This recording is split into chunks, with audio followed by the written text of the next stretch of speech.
Dalam banyak hal, kehidupan spesies Neanderthal adalah sebuah misteri. Namun 4 gua di Gibraltar memberikan bayangan seperti apa kehidupan mereka dahulu. 4.000 tahun lalu di Eropa, kita bukanlah spesies manusia satu-satunya, setidaknya ada 3 spesies manusia lain yang hidup bersamaan. Banyak orang familiar dengan salah satu di antaranya, spesies manusia purba Neanderthal. Perawakannya mirip dengan manusia modern, hanya kerangka mereka lebih kekar dan alisnya tebal. Mereka hidup di kantong-kantong Eropa selama lebih dari 300.000 tahun. Neanderthal adalah kelompok yang ulet. Mereka ada sekitar 200.000 tahun lebih lama ketimbang kita, manusia modern. Bukti-bukti keberadaan mereka lenyap sekitar 28.000 tahun yang lalu, sehingga memberikan perkiraan kapan kemungkinan mereka punah. Bukti fosil menunjukkan bahwa, di penghujung kehidupan spesies ini, beberapa yang terakhir bertahan di tempat-tempat seperti Gibraltar. Penemuan-penemuan dari wilayah luar negeri Inggris, yang terletak di ujung selatan semenanjung Iberia ini, membantu kita memahami seperti apa Neanderthal terakhir. Kita pun kini mengetahui bahwa mereka punya banyak kemiripan dengan manusia modern, jauh lebih banyak dari yang sebelumnya kita perkirakan.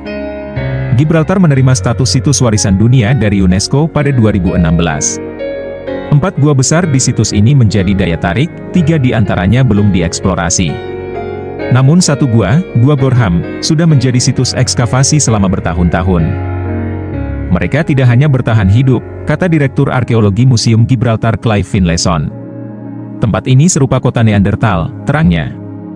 Ini adalah wilayah dengan konsentrasi Neanderthal tertinggi di Eropa. Tidak diketahui apakah kelompok yang tinggal di sini berjumlah belasan orang, atau beberapa keluarga, karena bukti genetik juga menunjukkan bahwa Neanderthal hidup dalam banyak subpopulasi kecil. Adanya pendudukan Neanderthal di Gibraltar pertama kali ditetapkan pada 1848, setelah penemuan tengkorak Neanderthal dewasa yang pertama. Sejak itu, tulang belulang 7 individu Neanderthal ditemukan, menyusul sejumlah besar artefak yang mereka gunakan dalam kehidupan sehari-hari, seperti peralatan, sisa-sisa binatang, dan cangkang. Kita dapat menentukan dari masa mana benda-benda itu berdasarkan tempat ditemukannya. Di dalam Gua Gorham, terdapat bermeter-meter lapisan sedimen, setiap lapis menunjukkan waktu geologis berbeda. Fosil tulang belulang yang ditemukan dalam lapisan-lapisan ini menunjukkan bahwa Neanderthal di Gibraltar datang dan pergi di gua tersebut selama lebih dari 100.000 tahun. Para Neanderthal kemungkinan tinggal di wilayah tersebut sekitar 24.000 hingga 33.000 tahun yang lalu, menurut salah satu lapisan sedimen di Gua Gorham. Bukti ini menjadikan area tersebut sebagai salah satu lokasi di mana Neanderthal terakhir hidup. Mereka mungkin juga menyebar ke daerah-daerah pantai di sekitar Gibraltar, namun garis air telah naik cukup tinggi selama 30.000 tahun terakhir, yang artinya, bukti-bukti fosil bisa dipastikan telah lama terendam. Kami beruntung karena Gibraltar memiliki tebing-tebing curam, sehingga bukti-bukti fosil masih ada di dalam gua-gua, ujar Clive. Clive bersama istri dan putranya telah melakukan penggalian di gua-gua ini selama bertahun-tahun. Ketiganya adalah ilmuwan, meski bagian depan gua sedikit terbuka, bermandikan sinar matahari dan menghadap laut, bagian belakangnya lebih gelap dan terbagi-bagi menjadi beberapa ruangan. Gua-gua ini sejuk di musim panas dan sedikit lebih hangat di bulan-bulan yang lebih dingin, sebuah tempat yang sempurna untuk mengistirahatkan mata dan melindungi diri dari predator berbahaya. Seperti spesies-spesies manusia purba lain, Neanderthal yang hidup di sini jauh dari yang pernah kita gambarkan. Sekelompok manusia primitif kasar yang hanya bisa mendengus untuk berkomunikasi dan mengayunkan tongkat kayu dengan kasar kepada siapapun yang mendekat. Bahkan, seperti dalam jurnal yang ditulis oleh Paola Villa dari Universitas Colorado Boulder, mereka mirip dengan kita. Kita perlu menghilangkan sindrom superioritas manusia modern. Pendapat ini diperkuat dengan bukti-bukti genetik. Nyatanya, kita berbagi 99,5% DNA yang sama dengan Neanderthal. Beberapa DNA itu bahkan masih kita bawa hingga saat ini. Pasalnya, ketika Homo sapiens tiba ke Eropa dari Afrika, kita bertemu Neanderthal beberapa kali dan kawin dengan mereka. Semua individu di luar Afrika masih membawa bukti percampuran prasejarah ini. Penemuan di Gua Gorham membantu kita mendapatkan pengetahuan-pengetahuan baru semacam ini, terutama soal tahun-tahun terakhir Neanderthal di muka bumi. Peninggalan dari gua menunjukkan bahwa mereka memburu makanan dari laut, termasuk mamalia laut. Ini tidak mengejutkan, mengingat bukti baru yang diterbitkan pada Januari 2020 menunjukkan mereka bisa berenang. Bahkan, kata Clive Finlayson, ada bukti bahwa mereka memburu lumba-lumba. Bagaimana caranya, masih belum jelas. Namun kita juga mengetahui bahwa mereka memburu atau memulung hewan-hewan besar, seperti mamut berbulu, badak berbulu, rusa dan kambing gunung. Neandertal bahkan juga membuat karya seni. Dalam sebuah penemuan yang mengejutkan pada 2014, keluarga Finlayson menemukan coretan di dinding Gua Gorham, yang kemudian diberi nama tanda pagar Neandertal. Ini adalah bukti pertama karya seni Neandertal, kata Geraldine. Meski terlihat kasar, Geraldine meyakinkan bahwa proses pembuatannya membutuhkan banyak persiapan. Ini bukan sesuatu yang terjadi karena tak sengaja atau coret-coret yang asal-asalan. Ada proses pemikiran di baliknya, ujar dia. Ketika para arkeolog mencoba mereka ulang gambar ini, mereka menemukan bahwa lekukan gambar yang paling dalam membutuhkan setidaknya 60 kali goresan alat tajam. Jelas ini sesuatu yang sengaja dibuat, imbuh Geraldine. Penemuan lain berupa cangkang-cangkang dekoratif dan penggunaan pigmen warna oker merah di situs-situs Neandertal juga menunjukkan mereka menggunakan objek-objek tertentu sebagai karya seni. Lagi-lagi, jika memang begitu adanya, ini menunjukkan bahwa Neandertal memiliki kemampuan simbolis yang sebelumnya dianggap hanya dimiliki oleh manusia modern. Pada 2018 di Spanyol, lebih banyak lukisan gua berwujud tubuh binatang dan bentuk-bentuk geometris diperkirakan dibuat oleh Neandertal. Gambar-gambar ini diperkirakan dibuat lebih awal, sekitar 64.000 tahun lalu.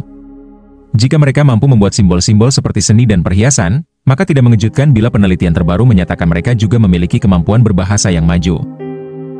Jika mereka bisa berbicara, maka mereka dapat berbagi informasi dengan efisien satu sama lain, seperti bagaimana cara membuat alat-alat, mereka bahkan mungkin mengajari kita manusia modern beberapa hal.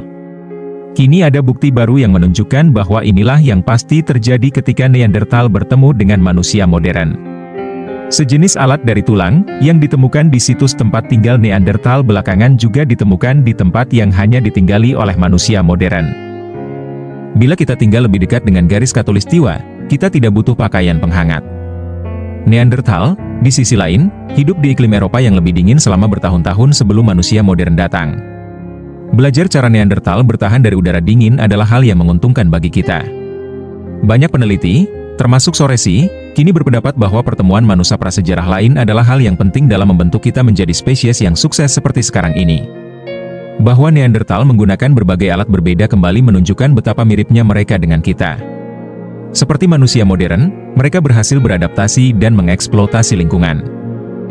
Meski begitu, ada perbedaan jelas antara Neandertal dengan manusia modern. Ini yang membedakan mengapa saat ini kita masih bertahan dan mereka tidak.